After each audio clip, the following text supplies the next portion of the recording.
दोस्तों नमस्कार।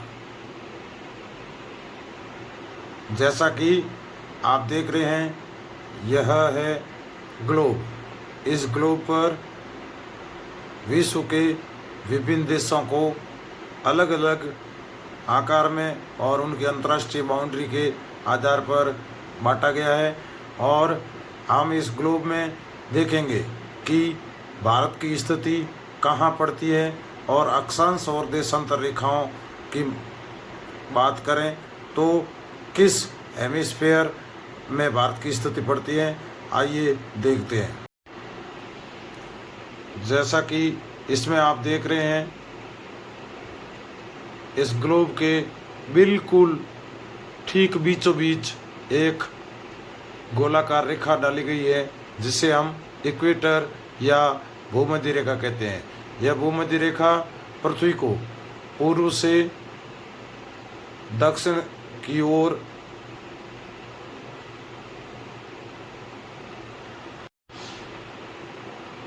दोस्तों इस ग्लोब में आप देख रहे हैं कि इसके ठीक बीचों बीच एक गोलाकार रेखा डाली गई है।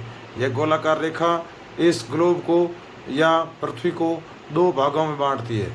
ऊपर का भाग उत्तरी गोलार्ध नदर्न हेमिस्फेयर और नीचे का भाग कहलाता है दक्षिणी गोलार्ध यानी सदर्न हेमिस्फेयर। यह पूर्व से पश्चिम की ओर बढ़ती है, और जब इस रेखा को बीचों बीच डालते हैं तो ग्लोब दो भागों में बढ़ता है, ऊपर उत्तर और नीचे दक्षिण। ऊपर के भाग को उत्तरी गोलार्ध कहते हैं और नीचे के भाग को दक्षिण गोलार्ध कहते हैं। जैसा कि आप देख रहे हैं दोस्तों, ये नॉर्थ पोल और इसको हम कहते हैं साउथ पोल। ये पृथ्वी के दो पोल हैं, ये उत्तरी पोल और ये दक्षिणी पोल।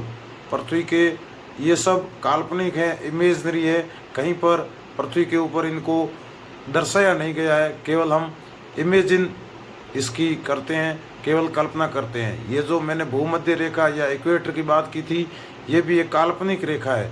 पृथ्वी के ऊपर ऐसी कोई केबल या वायर या ऐसी कोई रस्सी के माध्यम से या रोप के माध्यम से बिछाया नहीं गया है, केवल हम इमेजिन करते हैं, कल्पना करते हैं कि यदि पृथ्वी के बीचों बीच यदि रेखा डाल दें तो ये पृथ्वी दो भागों में बढ़ जाएगी, और दूसरी तरफ जब इक्वेटर डालते हैं तो उत्तर और दक्षिण में बढ़ती है, और दूसरी तरफ उत्तरी पोल से लेकर दक्षिण पोल को मिलाने वाली एक रेखा ये उत्तरी पोल से लेकर ये दक्षिण पोल को मिलाने वाली रेखा यदि हम डालते हैं तो इससे पृथ्वी दो भागों में बढ़ती है। एक भाग ये इधर का भाग होता है, जैसे ही हम उत्तरी नॉर्थ पोल से साउथ पोल को मिलाने वाली रेखा डालते हैं तो पृथ्वी पुनः दो भागों में बढ़ जाती है। ये भाग पश्चिम का भाग और ये भाग दक्षिण का भाग। जब हम इन भागों को बांटते हैं तो इस हिसाब से हमारे पास कुल चार भाग हो गए। ये उत्तरी गोलार्ध, ये दक्षिणी गोलार्ध, ये पश्चिम भाग और ये पूर्वी भाग। ऐसे यदि हम देखें और इस ग्लोब को घुमाएं तो हमारे भारत की स्थिति देखते हैं ग्लोब पर कहाँ पर पड़ती है। ग्लोब को यदि गहराई से समझें तो जैसे मैंने बात की थी, सबसे पहले हम एक कल्पना करते हैं कि ये जो आपका पृथ्वी के बीचों बीच रेखा डाली गई है, ये देखो, ये बिल्कुल बीचों बीच, इसको भूमध्य रेखा कहते हैं, भूमध्य रेखा या इक्वेटर। और इसको जैसे ही डालते हैं तो पृथ्वी के दो भाग हो जाते हैं, ऊपरी भाग को उत्तरी भाग उत्तरी गोलार्ध और नीचे के भाग को दक्षिणी भाग दक्षिणी गोलार्ध। और फिर यहाँ से शुरू करते हैं 0 degree, 1 degree, 2 degree, 3 degree, 4 degree, 10 degree, 20 degree, 30 degree, 40 degree, ऐसे करते करते हम 90 डिग्री तक नॉर्थ पोल तक पहुँचते हैं। तब तक 90 डिग्री होती है। जैसे ही हम नॉर्थ पोल पहुँच जाते हैं और ये अपना 90 डिग्री हो जाता है, और ये उत्तरी अक्षांश रेखाएं कहलाती है। इन रेखाओं को हम अक्षांश रेखाएं कहते हैं, और दक्षिणी अक्षांश रेखाएं नीचे की ओर, जैसे 0 डिग्री, 1 डिग्री, 2 डिग्री, 3 डिग्री और 10 डिग्री 20 डिग्री ऐसे करते करते 90वीं दक्षिणी अक्षांश रेखा, कुल ऊपर उत्तरी अक्षांश रेखाएं हमारे पास 90 है और 90 ही दक्षिणी अक्षांश रेखाएं हैं, यानी हमारे पास कुल 180 और एक ये भूमध्य रेखा 181 अक्षांश रेखा।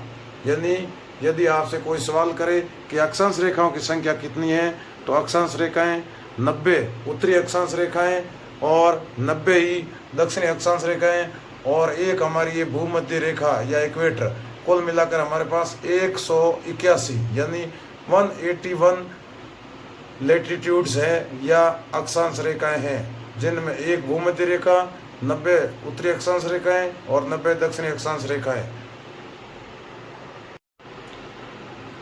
अब हम देखते हैं, हमने पहले पृथ्वी के गोले के बीचों बीच डाली थी, अब हम नॉर्थ पोल को साउथ पोल से मिलाने वाली एक रेखा की बात करते हैं, कल्पना करते हैं।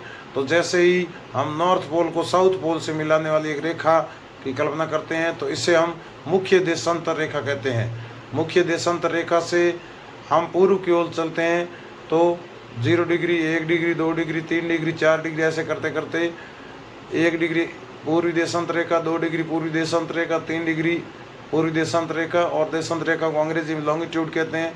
तो हमारे पास ठीक 180 पीछे, हम बिल्कुल पीछे यहाँ जाएंगे तो ये देख लो, ये 100 हमने यहाँ से शुरू किया 0 डिग्री से, ये 0 डिग्री और यहाँ पर 10 डिग्री पूर्वी देशांतर रेखा, 20 डिग्री पूर्वी देशांतर रेखा, 30 डिग्री पूर्वी देशांतर रेखा। यहाँ चलते चलते चलते चलते चलते चलते चलते हम ठीक यहाँ पर वापस आएंगे। ये देखो ये रेखा, ये 180वीं पश्चिमी देशांतर रेखा, पश्चिमी पूर्वी देशांतर रेखा कहलाएगी, 180वीं पूर्वी देशांतर रेखा कहलाएगी। जैसे हम पूर्व में चले थे वैसे ही हम अभी इसके पश्चिम में चलेंगे। तो 10 डिग्री पश्चिमी देशांतर रेखा, 20 डिग्री पश्चिमी देशांतर रेखा, 30 डिग्री पश्चिमी देशांतर रेखा, ऐसे घूमते घूमते ये गोला पूरा पीछे की ओर आ जाएगा और यहाँ पर ये 180वीं पश्चिमी देशांतर रेखा, ठीक उसके ऊपर जो 180वीं पूर्वी देशांतर रेखा थी उसके ठीक ऊपर ये रेखा आएगी, 180वीं पश्चिमी देशांतर रेखा। यानी जो 180वीं पूर्वी देशांतर रेखा थी ठीक उसके ऊपर आ रही है 180वीं पश्चिमी देशांतर रेखा। यानी ये दोनों रेखाएं एक ही है और इसे टाइम लाइन भी कहा गया है, समय रेखा भी कहा गया है। यदि हम इसको पृथ्वी का सेंटर मान लें, ये सेंटर ऑफ अर्थ, तो सेंटर ऑफ अर्थ मानते हैं तो ये जो गोलाई में जाती है ये, इसको हम लेटीट्यूड या अक्षांश रेखाएं कहते हैं जैसे ये, और जैसे ऊपर से नीचे की ओर आती है तो ये लॉन्गिट्यूड कहलाती है, ये लॉन्गिट्यूड्स ऊपर से नीचे की ओर, और ये भूमध्य रेखा इक्वेटर। और पहले मैंने बताया था कि ये पश्चिमी, इधर ये पश्चिमी गोलार्ध और ये पूर्वी गोलार्ध और ये ऊपर उत्तरी गोलार्ध और नीचे दक्षिणी गोलार्ध, ये हम इनकी बात कर रहे हैं। जैसा कि आप सभी जानते हैं, हमने पूर्व में आपको बताया कि पृथ्वी को यदि हम मध्य में एक काल्पनिक रेखा डालते हैं तो उसे इक्वेटर या भूमध्य रेखा या 0 डिग्री उत्तरी अक्षांश रेखा या दक्षिणी अक्षांश रेखा कह सकते हैं।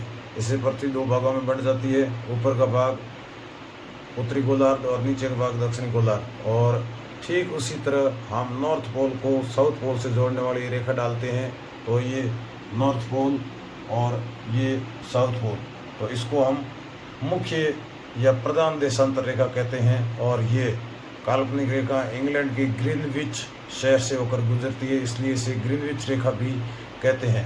ग्रीनविच रेखा के यदि हम लेफ्ट में देखते हैं तो ये पश्चिम गोलार्ध, और इसकी यदि राइट में देखते हैं या दाहिनी तरफ देखते हैं तो ये पूर्वी गोलार्ध कहलाता है। अब हम आगे बात करेंगे इक्वेटर, 0 डिग्री से ठीक 23 degree 26 minute tropic of cancer यानी कर्क रेखा, यह हमेशा पृथ्वी के भूमध्य रेखा से 23.5 डिग्री ऊपर ट्रॉपिक ऑफ कैंसर यानी कर्क रेखा चलती है और यह कर्क रेखा 23 डिग्री 26 मिनट नॉर्थ कहलाती है। और इसके ऊपर ये आर्कटिक सर्किल हमेशा 66 डिग्री 34 मिनट नॉर्थ की ओर होता है। और ठीक इसके विपरीत इक्वेटर से नीचे की ओर यदि हम दक्षिणी अक्षांश रेखाओं की बात करें तो ट्रॉपिक ऑफ कैप्रिकॉर्न मकर रेखा भी 23.5 डिग्री दक्षिणी अक्षांश रेखा से होकर गुजरती है और ऊपर 66 डिग्री 34 मिनट नॉर्थ में आर्कटिक सर्किल था और नीचे Antarctic circle 66 degree 34 minutes south की ओर होता है। दोस्तों, जैसा कि आप इस मानचित्र में देख रहे हैं, ये 0 डिग्री या भूमध्य रेखा और 0 डिग्री के ऊपर का जो भाग है मैं आपको बता चुका हूँ, ये पूरा भाग ये उत्तरी गोलार्ध कहलाता है और 0 डिग्री के नीचे का भाग दक्षिणी गोलार्ध कहलाता है। ठीक इसी तरह हमने इसको नॉर्थ टू साउथ पोल, ये north pole to south pole एक रेखा खींची थी, जो रेखा आप यूनाइटेड किंगडम यूके के ग्रीनविच, ये देखो ग्रीनविच सिटी से होकर गुजरती है। यहाँ पर ये देखो यूनाइटेड किंगडम यूके इंग्लैंड के ग्रीनविच शहर से गुजरती है, इसलिए इसका दूसरा नाम ग्रीनविच रेखा भी है। इसके जो पूर्व में पड़ते हैं वो पूर्वी गोलार्ध और इसके जो पश्चिम में पड़ते हैं वो पश्चिमी गोलार्ध। अब इस हिसाब से यदि हम देखें तो ये जो ग्लोब है, टोटल पूरा ग्लोब आपका जो ये इसको आप पूरा ग्लोब देख रहे हैं, ये 4 भागों में बंट गया है। 4 भागों में कैसे बंट गया है? ये हो गया आपका जो ऊपर हमने कहा था उत्तरी गोलार्ध और ये उत्तरी गोलार्ध का पूर्वी भाग, तो नॉर्थ ईस्ट, इसको हम नॉर्थ ईस्ट हेमिस्फीयर कह सकते हैं। ये पूरा आपका देख सकते हैं आप, यहाँ से लेकर 0 डिग्री का ये पूरा भाग, ये नॉर्थ ईस्ट हेमिस्फीयर और नॉर्थ वेस्ट यहाँ से लेकर और यहाँ तक 0 डिग्री तक ये पूरा आपका नॉर्थ वेस्ट, ये पूरा नॉर्थ वेस्ट आपका हेमिस्फीयर। और इधर हम नीचे आते हैं तो ये आपका साउथ ईस्ट, ये भाग जो है 0 डिग्री से लेकर इधर नीचे की ओर इधर चलते हैं इस प्रधान देशांतर रेखा की ओर या ग्रीनविच रेखा की ओर, तो ये आपका हो जाता है साउथ वेस्ट और ये हो जाता है आपका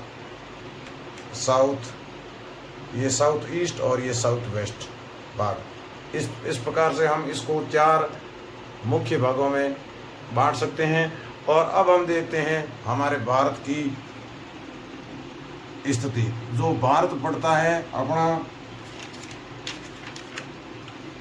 नॉर्थ ईस्ट में, जैसा कि आप देख रहे हैं नॉर्थ ईस्ट क्योंकि सबसे पहले हम जब ने भूमध्य रेखा खींची तो ऊपर उत्तरी गोलार्ध आ गया, फिर हमने इधर वाली रेखा खींची तो पूर्वी गोलार्ध आ गया, तो ये आपका हो गया नॉर्थ ईस्ट। तो भारत पड़ता है नॉर्थ ईस्ट हेमिस्फीयर में। ये देख लीजिए पूरी भारत का नक्शा, ये नॉर्थ ईस्ट में। और आप देख रहे हैं ठीक भारत के ये पश्चिम में पाकिस्तान, ऊपर अफगानिस्तान और इधर चाइना, इधर ये नेपाल, इधर ये भूटान, इधर ये आपका श्रीलंका, इधर ये मालदीव और ये आप भारत के आसपास के देश देख रहे हैं। और नीचे इंडियन ओशन, एकमात्र भारत के नाम से या हिंद के नाम से इंडियन ओशन यानी हिंद महासागर। और इधर आप देख रहे हैं ये बर्मा, जापान आदि देश देख रहे हैं। इसके बारे में मैं आगे आपको जानकारी दूंगा। और विश्व में ये जो आप देख रहे हैं विश्व का मानचित्र, विश्व में कुल 7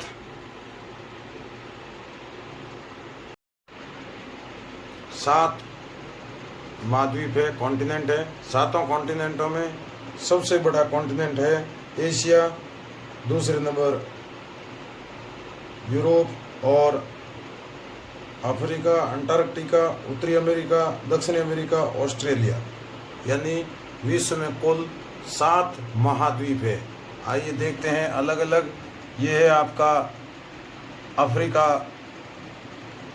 महाद्वीप, एशिया महाद्वीप 2, ऑस्ट्रेलिया महाद्वीप 3, Europe continent 4, south Africa 5, north America 6 और ये अंटार्कटिका 7 महाद्वीप है। और 7 महाद्वीपों में एशिया महाद्वीप में टोटल 49 यानी 49 कंट्रीज है, 49 देश है।